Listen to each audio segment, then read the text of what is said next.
Do you have some pain or a weird bump at the back of your Achilles heel? Well, don't worry, I'm going to go through the five most common causes of what makes this happen and what to do about it. So, your Achilles tendon is the most overworked tendon in your body. Basically, every time you take a step during walking, that's about 2 times your body weight. And when you run, that's about 3 to 4 times your body weight. That's about 800 pounds on most people coming through the Achilles tendon every single step, times thousands of steps every day. So number one most common cause that happens is Achilles tendonitis. That's simply inflammation of the Achilles tendon. This happens when the Achilles tendon snaps and snaps and snaps, and little micro tears develop inside of it. So here's an example of Achilles tendonitis. See how it's a little bit more swollen, a little bit more red. It's going to be a little bit painful, sluggish, especially when you get up in the morning and after rest. So the way you can test this is try and stand on your tippy toes on the affected foot, and if that hurts, then you have Achilles tendonitis. But if you can't do it at all and it's a killing pain, you may have a rupture or a partial rupture.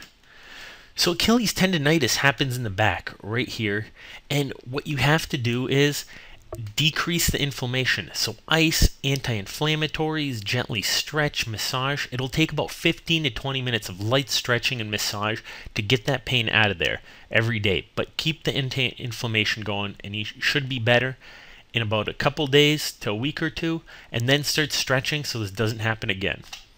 A heel spur. See the calcification back there? If you have chronic little tearing and splitting, that fills in with blood and that can calcify. If you let this happen for decades, this is the most extreme example of what can happen.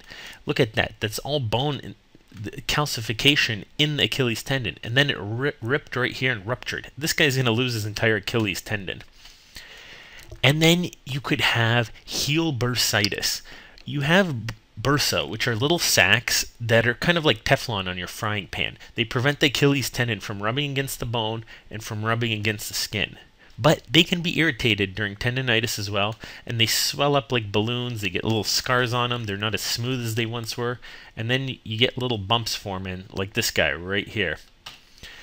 So another thing that could be related with a bump is a Hagelin's bump. This is a prominent bump on the back of your heel. This is most common in younger women, like 20 to 30 years old. It starts appearing, especially if you wear high heels or have a high arched foot. This bump can push on the bursa, it can cause them to swell, it can push on the Achilles tendon, predisposing it to Achilles tendonitis. So same kind of treatment. Ice that guy, stretch it out, and then you'll be feeling better. It's not always essential to remove this bone, because it could just be the swelling and inflammation that's causing you pain. Otherwise, what's the big deal? And here's how it looks. This might not bother you, but it is a bump of extra bone that could impinge against the back of the shoe. And if you have numbness, burning, or tingling, that's how it's going to look right there. And if you come back down and you hear a large pop, and you can see the tendon on one foot, but the other does not, that means you have a wavy tendon up here, and you snapped and ruptured it. Go to your ER immediately.